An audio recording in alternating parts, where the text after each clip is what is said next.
So hey guys, and welcome back to the channel. And on today's video we're out on the Harley Davidson Fat Boy.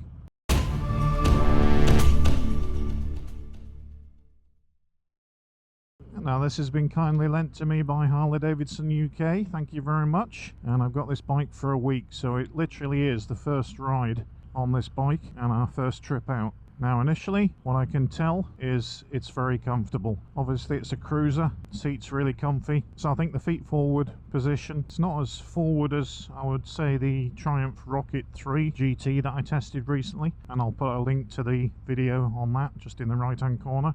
So yeah, I kind of wanted to get out and test ride a Harley, and I've seen this one many times in the Arnold Schwarzenegger film Terminator 2. Yeah, I wanted to see what the Harley experience was all about. So let's pull up just up here, have a look at the specs and things like that. So this is the 2021 Harley Davidson Fat Boy. So inside this bike we've got a Milwaukee 114 cubic inch, which basically translates to 1868 cc. So a hell of a lump. She's a thumper. As you can see there, we've got the air filter on the side and also the waterproof cover on there, with it being winter. But look at that chrome work. Just look at the heads and then all the way back through the pipes. 6-speed transmission. The horsepower on this bike is 94, and that's at 5020 rpm, and then the torque is 155 newton meters at 3250 rpm. Okay, and the total length of this bike is 2370 millimeters, so it is quite a long bike. And also the seat height is very low actually, at 675 millimeters. The weight, yes, it's a whopping 317 kilograms. You can certainly feel it. On the front you've got a 160 tyre, and then on the rear you've got a 240. So because of those big tyres and wheels, you certainly feel when you're tipping into a corner it wants to push back on you. And I've noticed the lean angle, or max lean angle on this bike, is 25 degrees. So not a lot of lean angle, so if you're going too fast into a corner you better get ready to brake, because you won't make it round the corner. But other than that, it's a really comfy seating position. The fuel tank is 18.9 litres. As you can see here, you've got the clocks and the digital readout on the clocks as well. This is your fuel gas cap. You press it and it pops up, and this colour is the jet black and chrome, which I think suits the bike very well. It does about 43 miles to the gallon, and the ground clearance is only 115 millimeters. Wheels on this bike, pretty special actually. So these are cast aluminium wheels, one piece. I would imagine they're pretty hefty. And then again on the rear you can see here. So the bike is belt driven, as you can see on the back just there. Big rubber band. I thought they would have put a shaft drive actually on these, but thinking back, they were pretty much all belt driven in the past. Obviously now fuel injected. The actual bike runs really nicely in traffic at low speeds. It's very stable. All the weight is very much low down. And there's that beautiful seat, really nice and comfy, and a comfy big passenger seat with a little bit of a backrest on there. Brakes on the bike. So what have we got? We've got Harley Davidson's own 4-piston calipers on the front, and you've only got a single-sided disc, so not a huge amount of stopping power. You can just see just that. And then on the rear, on the other side, you have a twin pot caliper, and that's on, I think it's a 300mm disc. So you've got 320 on the front and 300 on the rear, I think it is. Suspension wise, you've got telescopic forks on the front, all built in. It's a really plush ride. And then you've got a single monoshock tucked up underneath. And I see here there's a preload adjuster as well for passenger that you can adjust. Price of this beautiful machine is £20,345. Now if you compare that to the Ducati Diavel and also the Triumph Rocket 3 GT, pretty much similar, priced around the 20k mark. Headlights on this bike, I'll just switch it on. You have LED headlights, front and rear. You've got standard bulb indicators on the front, and then on the rear they're actually LED indicators. Strange to have different ones. I'll just check those again. Yep, the normal bulb on the front, which is kind of odd, but anyway. Okay, so how's it ride? Well, I've only done about 3 miles on it, but it's really comfortable, and like I say, it kind of gives you that presence and that Harley vibe. You feel kind of special riding one of these bikes. Never ridden one before, and I reached out to Harley to see if I could borrow one of these, and they kindly said yes, so thank you very much again. But yeah, I'm quite impressed with it so far. It's very different for me than what I normally ride, as you know if you watch the channel regular, but it's nice to get some cruisers on the channel and also see what Harley Davidson's about. Now, there's 3 other bikes in the Harley range that I'd love to review and ride, and those are the Livewire, which is their electric bike, and it's recently won the MCN Electric Bike of the Year for 2021, so I'm really excited to try and get hold of that bike. Also the Pan America 1250, the adventure touring bike that they do. Really want to get hold of that to see what that's all about. And then there's the Sportster S, which is the low Sportster, which I'd love to ride. So hopefully after we've done a review on this one, and we get plenty of likes and also subscribers to the channel. If you're not a subscriber to the channel, appreciate it if you could subscribe, ding that bell for future videos coming up. And what we're going to do now, we're going to head out on the bike and give you our first thoughts. So when you're sat on the bike, you're greeted with this lovely analog dial. I'll just switch it off and back on again. You can see there you've got your speedo, and then you've got your LCD display in the bottom, and then the switch gear, you can toggle through different things on the trip meters and stuff like that, as you can see just there.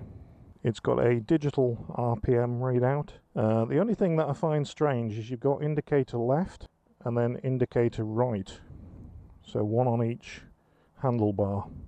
They are self-cancelling indicators, which I do like. Mirrors are obviously quite slim, and then the fuel cap, like I mentioned, you just push and you turn it somehow, there we go, and then that unscrews like so, and then you put that back in. Okay, right, let's get going and give you our first thoughts, how she rides.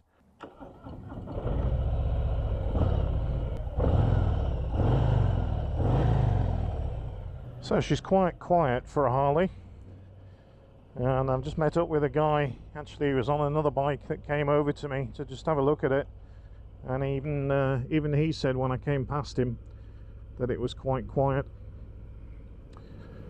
So yeah, I think if you're riding one of these for the first time, really comfy, but when you're cornering, it does take a little bit of getting used to. It's not the type of bike that you're gonna scream round corners really fast and drag your knee because of that 25-degree lean angle. You're not going to get very far doing that. But yeah, we've got an epic day, so an absolutely beautiful sunny day today. Temperature's about 12 degrees, so winter's coming, it's getting cooler, but at least the roads are dry. Last few weeks they've been a bit hit or miss. So let's just try turning circle round this roundabout. So yeah, low speed turning circle, it's quite good really.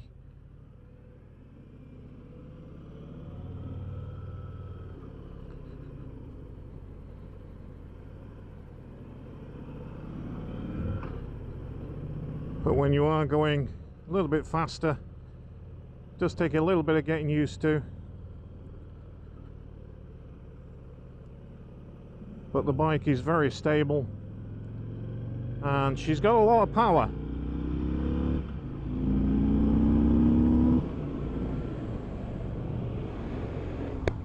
All that torque is really low down and usable. So even though it is an 1800 and something cc engine, it's pretty good. Quite like it. I still can't get my fuel cap to push down though. No idea why that is. I'll have to read the manual. It's not likely to spill any fuel out of there, as it's tightened up properly. It's just not locking in place when I push it down. So we'll find out what's up with that later. So this bike has taken me by a bit of a shock. I never thought I would actually enjoy cruisers, and when I rode the Triumph Rocket 3 GT down to the MCN Festival and back, I was really impressed with how that bike handled and just how comfy it was.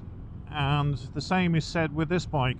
And while it does have a larger front tyre and you can't lean it over that far, I think for a cruiser it really hits the mark. Now, while the brakes are not as good as others in the similar class, things like the Diavel and the Rocket 3 GT, they're not bad, but they're not the best. The suspension is very plush. As I mentioned, you've got these big telescopic forks out in front of you. I think for long journeys, I'm not sure how the comfort would be. So on the final ride that we do on this bike, and that will be coming out about a week later, after we've ridden this bike extensively for a week, then we'll let you know. But so far so good. Yeah, I think when I look at this bike standing still, it looks amazing. Even the guy that came over to me just now down at Pine Lake said how good it looks. You know, he's not really into Harleys, but I think they've really hit the mark with this bike. There's plenty of chrome on it, and I'm not a big fan of chrome, by the way, on any bike, but I think it suits this down to the ground. I think the way they've done it, the quality of the finish on the chrome and the products on this bike is very good. And just that jet black paintwork that goes in. I think if you've got jet black paintwork, chrome fits.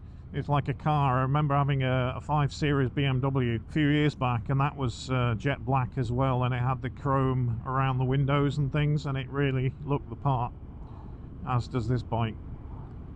So yeah, I'm interested to hear if you've ridden a Harley before, if you're interested in Harleys, or if there's any questions that you want to ask me about this bike, then drop a comment below. And like I say, if you're not a subscriber to the channel, appreciate your subscription, and look forward to your comments. Give the video a like if you can, all helps the channel.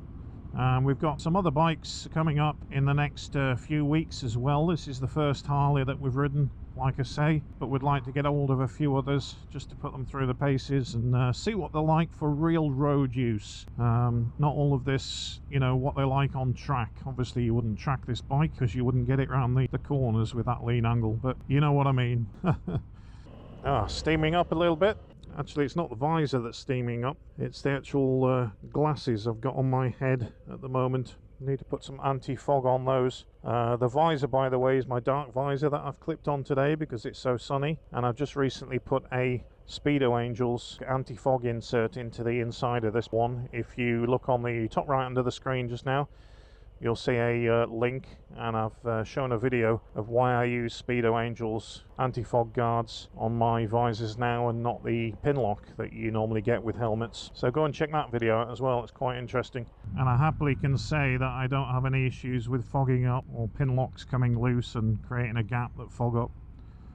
But yeah, there's a few bikes that you can ride that make you feel good, and they're generally the top branded bikes, things like Ducatis, and I've owned a Ducati in the past. I always felt great riding that bike. So again, Harley Davidson, when you're on this thing, you just feel really like the king of the road. Not a lover of that word, but pretty much sums this bike up. This is the Terminator bike that was in Terminator 2, or the latest version of it.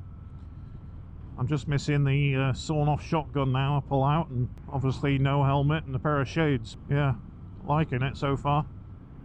Now today I've got on my usual helmet, which is the HJC RPHA 11 Carbon Bleer, and also other gear I'm wearing today. I'm wearing the Nox Pod Android gloves, and these are a summer glove really, but they're quite warm still at this temperature, and I like these because of the protection that they give. So I've got these on today, and then the jacket you see me wearing is the RST Brixton waxed cotton jacket. Comes with a liner as well, a thermal liner, which I've got in today, and I've also got my Climb airbag vest situated underneath this jacket. Somebody was asking, is the Brixton jacket warm enough for winter? Well, yes, it is. I'm not sure how waterproof it is. They say it's waterproof, but I've never tested it, and I tend not to ride in the winter when it's raining anyway, because you only have to clean your bike afterwards. So jeans wise, I'm wearing my Bullet jeans today. These have got hip protection and also knee protection, and also they've got the Kevlar lining all the way through them, right the way to the bottom of the leg, not just the backside and the knee section. I tend to ride in motorcycle jeans mostly these days. Also, they've got a thermal liner in these jeans, so they're really good for winter riding as well. Probably as warm as my textile trousers from RST. And then boots, I've got on TCX winter waterproof boots just now.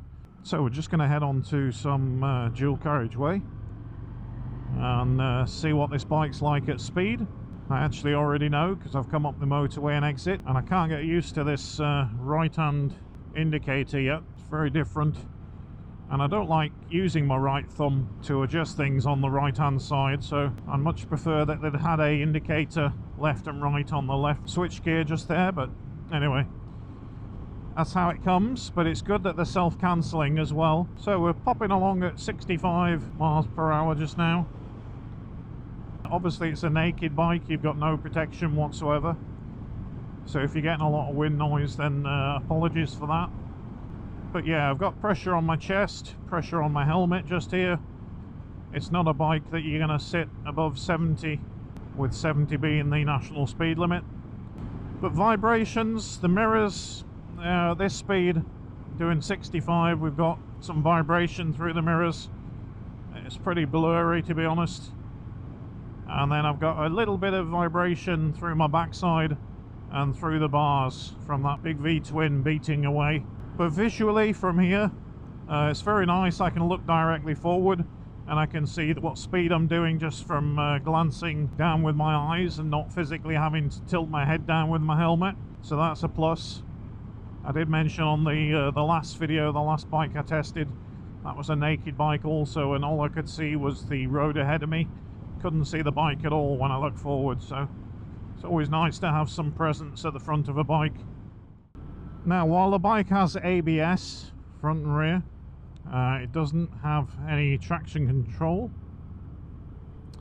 and it doesn't have cruise control, and it has just the basics really, which is really refreshing to see. There's no rider modes, it's just your right wrist and however much gas you want to give it. And that torque is really nice, the way it just pulls. That's what you'd expect really from an engine this size. I'm very conscious about leaning over though, and just how far I'm actually leaning on this thing.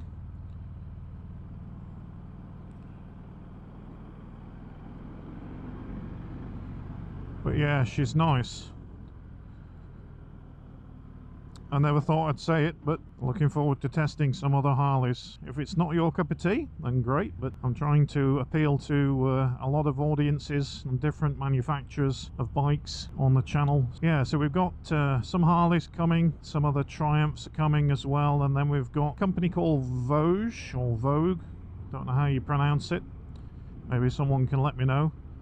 And some of their bikes will be coming after the Motorcycle Live, which is in the first week of December, I believe. I'll be attending that, so if any of you are going, then keep an eye out. I'll be doing the rounds.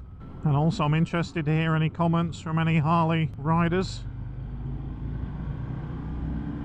that are out there that have got different bikes than this, or even the same bike, and also what your opinion is of the bike, having ridden it long term. Any major issues with it, or anything to watch out for.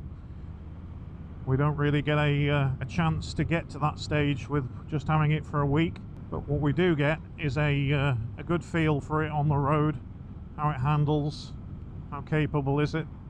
So we're just arriving in Grange-over-Sands. We're just going to go for the regular cup of tea at my brother-in-law's. Yeah, it's been an awesome first ride so far on the Harley Davidson Fat Boy, and this is in the jet black and chrome. Looking forward to riding this more over this weekend and into next week, and also give you a final thoughts and review on what I thought. What are the good points, what are the bad points that I've found in my time during that week.